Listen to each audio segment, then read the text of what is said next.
Poesia é abstrata, mas é coisa de poeta, que extrai de coisa concreta a ideia pura e grata.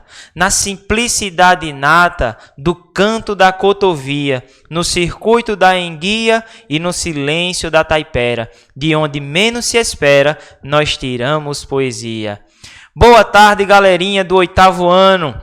Eu sou o professor Emerson Félix e a partir desta aula nós estaremos juntinhos, certo, para aprendermos sobre língua portuguesa. Você pode estar se perguntando, mas cadê a professora Claudeni? Bom, estamos na expectativa do retorno presencial e a professora, a partir de agora, vai retornar para a sua sala presencial e eu estarei juntinho com vocês na nossa aula de língua portuguesa. Bom, eu já comecei com um poema bem animado. Você pode se perguntar, eita, acho que o tema hoje é poesia, é poema. Não necessariamente. Hoje nós vamos aprender sobre figuras de linguagem. Então, as figuras de linguagem são muito encontradas, certo? Na poesia, no poema, por isso que eu já fiz essa introdução. Muito bem. Pessoal, o que é figura de linguagem? O que é, professor, figura de linguagem? Quantas são? Onde é que a gente pode encontrar? Nessa aula de hoje, nós estaremos nos aprofundando nesse conteúdo, tá bom? De língua portuguesa. Então, chamamos de figura de linguagem os recursos expressivos empregados para gerar efeitos nos discursos, ampliando a ideia que se pretende passar e que não seria possível com o uso restrito e literal das palavras. Esses recursos podem dar o efeito de exagero, ausência, similaridade, lirismo ou estranheza, priorizando a alteração da construção das sentenças ou a semântica, o significado ou a sonoridade, a forma. Vamos conhecer as principais figuras de linguagem e seus usos? Pois bem, pessoal, então a figura de linguagem, certo, é um recurso estilístico, é um recurso da linguagem na qual, na maioria das vezes, o interlocutor, aquele que fala, aquele que se expressa, ele utiliza algumas palavras, porém, o significado é outro. Nós vamos nos aprofundar nesta aula sobre esse fenômeno que acontece na língua. As figuras de linguagem podem ser classificadas em figuras de palavra, figuras de pensamento e figuras de construção. As figuras de palavras são recursos da língua que nos permitem mudar o sentido real de uma expressão, passando-a para um sentido figurado. Um exemplo bem clássico, quando a gente está com fome, que a gente diz assim, estou morrendo de fome. Será que realmente você está morrendo, literalmente? Não. Você se utiliza de uma figura de linguagem, certo? Para mostrar outro significado, que você está com muita fome, mas que literalmente você não está morrendo. Existe também as figuras de construção. Elas são chamadas também de figuras de sintaxe. São modificações feitas na construção de uma oração com o objetivo de se obter maior expressividade. As principais são anacoluto, anástrofe, assíndeto, elipse, hipérbalo, pleonasmo, polissíndeto, anáfora, silepse e zeugma. Você pode estar perguntando, meu Deus, esse professor veio complicar a minha vida, que nomes tão difíceis, Que nomes estranhos, mas tenha paciência, tenha calma, que nós vamos aprender passo a passo cada uma delas. Bom, as figuras de linguagem, elas, como a gente já falou, as figuras de pensamento são formas de expressão que modificam a ideia original das palavras. São elas apóstrofe, antífrase ou ironia, antítese, eufemismo, hipérbole, preterição, prosopopeia e onomatopeia. A gente está apenas agora dando uma introdução, mostrando quem são elas. Os vícios de linguagem são expressões que geram dupla interpretação ou interpretações incorretas. Por isso, devem ser evitados. Os mais comuns são ambiguidade, arcaísmo, barbarismo, cacofonia, colisão, estrangeirismo, pleonasmo vicioso e solecismo. Eu já quero adiantar que nessa aula não vai dar para abordar todas elas.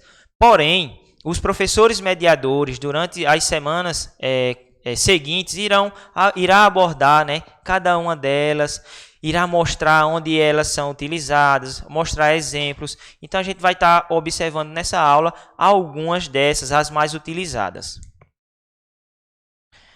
Ao todo, são 25 figuras de linguagem. São elas a catacrese, a metáfora, comparação, metonímia ou sinedoque, metonímia, antonomásia, sinestesia, anacoluto, anástrofe, assíndeto, elipse, hipérbato, pleonasmo, polissíndeto, repetição, silepse, zeugma, apóstrofe, antífrase ou ironia, antítese, eufemismo, hipérbole, preterição, prosopopeia, onomatopeia. Tá bom?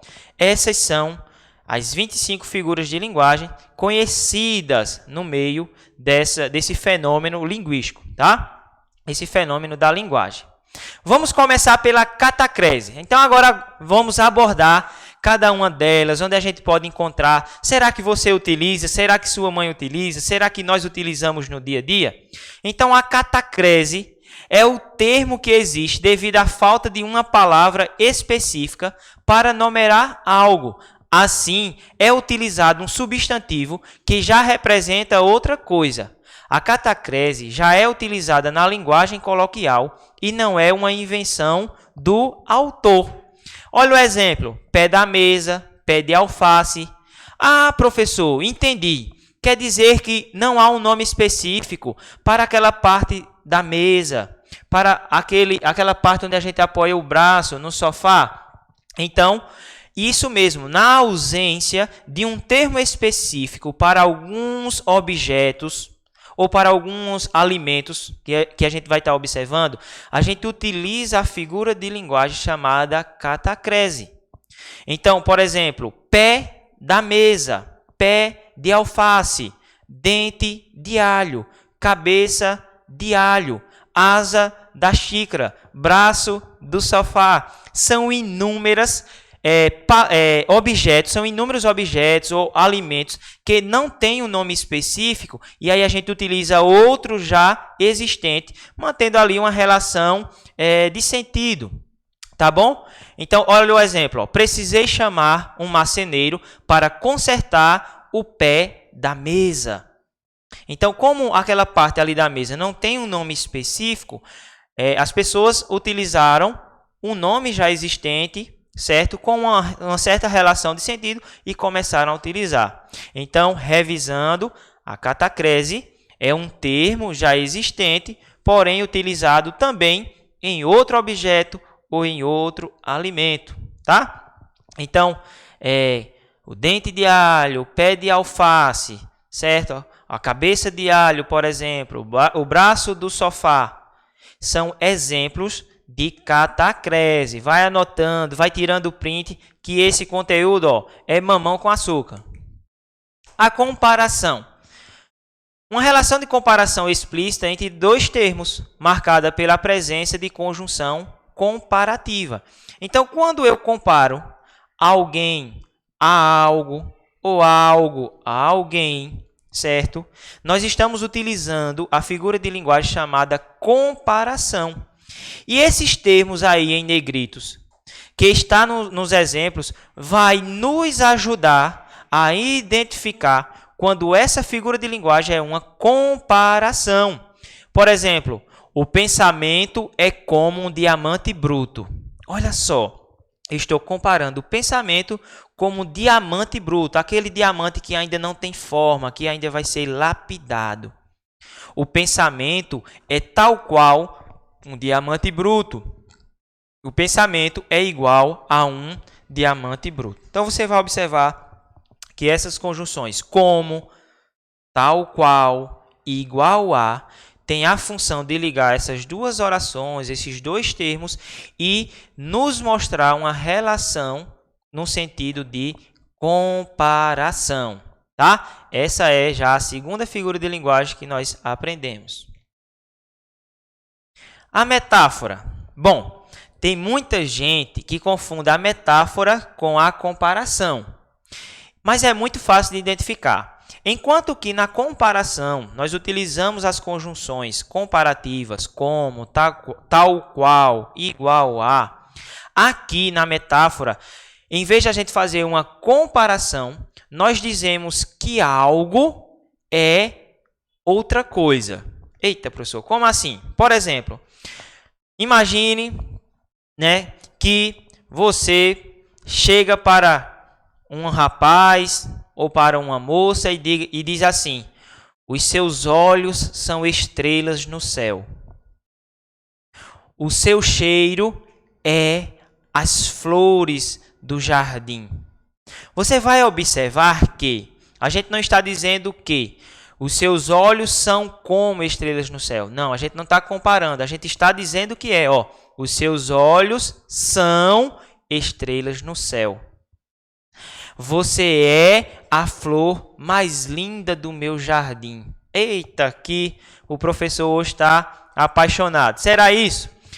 Isso mesmo. Então, a metáfora é justamente essa figura de linguagem em que consiste em que, a metáfora ocorre quando se faz qualquer comparação sem utilizar expressões que indiquem que uma comparação está sendo feita, como tanto, como, parece, entre outras. Então, o que vai nos ajudar é, na comparação, eu utilizo as conjunções como, igual ao, igual a, tal qual. Na metáfora, eu vou utilizar principalmente o verbo ser e suas variações, tá? Então, vou dar um exemplo aqui, de comparação. Ele é forte como um touro. Aqui eu comparei. Mas quando eu digo assim, ele é um touro, aqui eu tenho uma metáfora. Entenderam? Que a conjunção vai nos ajudar aí. No exemplo, o exemplo ali, você tem uma pedra dentro do peito. Você tem uma pedra dentro do peito. Será que realmente alguém pode viver literalmente com uma pedra no peito? Não. Isso aqui é uma linguagem o quê? Figurada. É uma linguagem conotativa, é uma metáfora. Quer dizer que a pessoa ela é ignorante, ela não tem tantos sentimentos, ela não é uma pessoa assim tão sensível. No exemplo, a metáfora serve para dizer que a insensibilidade de alguém é como um coração tão duro quanto uma pedra. Olha aí, a terceira figura de linguagem nós aprendemos. Vamos lá. E a metonímia? Essa a gente utiliza bastante, pessoal. A metonímia consiste em trocar o nome do produto, certo, pela marca. Vocês sabiam que aquele material utilizado pela mãe para lavar a louça não se chama Bombril? Como assim, professor? É isso mesmo. O nome daquele material utilizado para arear a louça, como a nossa mãe diz, para limpar a louça, se chama palha de aço. Isso mesmo, palha de aço. Mas a gente troca o nome daquele produto pela marca, que ficou conhecido como Bombril. Então, Bombril, na verdade, é a marca da palha de aço. Existe a palha de aço da Solan, da IP, entre outros. Então, a metonímia é o uso de uma palavra para representar algo muito próximo a ela. Acontece, por exemplo, quando o nome de uma marca representa o produto, quando a causa se refere ao efeito ou quando uma parte substitui o conjunto todo. Exemplos: tomei um Nescau. Comprei Bombril hoje. Você não tomou Nescau, você tomou o achocolatado. Nescau é a marca.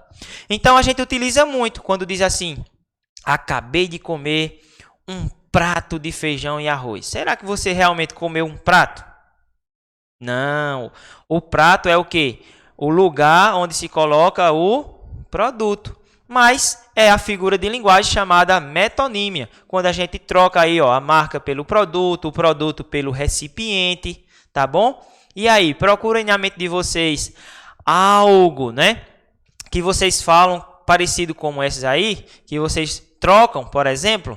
Vamos lá? Olha aí, ó, aprendemos a quarta figura de linguagem. Dando continuidade, nós vamos ver a onomatopeia. A onomatopeia, ela é muito legal e é muito fácil de aprender. Por exemplo, qual é o barulho que o relógio faz quando está passando a hora? Tic-tac, tic-tac. Quando a gente vai representar na escrita, por exemplo, o barulho de alguém batendo na porta, toque-toque, não é? A explosão de uma bomba, bum! Isso se chama onomatopeia, quando a gente tenta representar na escrita ou até mesmo na fala um som produzido por um ruído, por um barulho, certo? Então, olha o que diz. Essa figura de linguagem indica a reprodução de ruídos ou sons. Por exemplo, a música Bate Coração, da cantora Elba Ramalho. Vamos ver, ó. Oi, tum-tum, bate coração. Oi, tum, coração pode bater. Oi, tum, tum, tum, bate coração, que eu morro de amor com muito prazer. O que é que a gente observa aqui? Que esse tum, tum, tum, tum, tum, tum, é a representação do som de quê? Do coração batendo. Legal? Aprendeu? Não é fácil?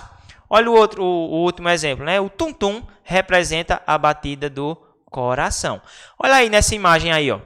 Nós temos várias onomatopeias representadas. O tum, o bang, o toque-toque, o toim. A campainha, se a gente fosse escrever ou falar o som da campainha, como seria? Ding-dong. Beleza? É fácil, né, pessoal? Vamos lá. E o pleonasmo? É uma redundância, a repetição de palavras apenas para reforçar uma ideia. Chorei aquelas lágrimas terríveis e doloridas. E você vai chorar o quê, se não for lágrimas? Então, o pleonasmo consiste na redundância. Vou dar alguns exemplos. Ó. Entrar para dentro. Sair para fora. Subir para cima. Descer para baixo. Isso são exemplos de pleonasmo, né? Quem entra, entra para dentro. Quem sai, sai para fora. Olha os exemplos aí.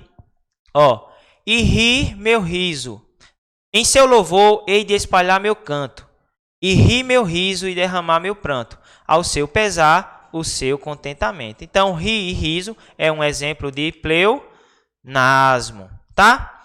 Nós temos também a antítese, que é aquela figura de linguagem que representa palavras opostas. Feio, bonito. Ó. Quem ama o feio, bonito lhe parece.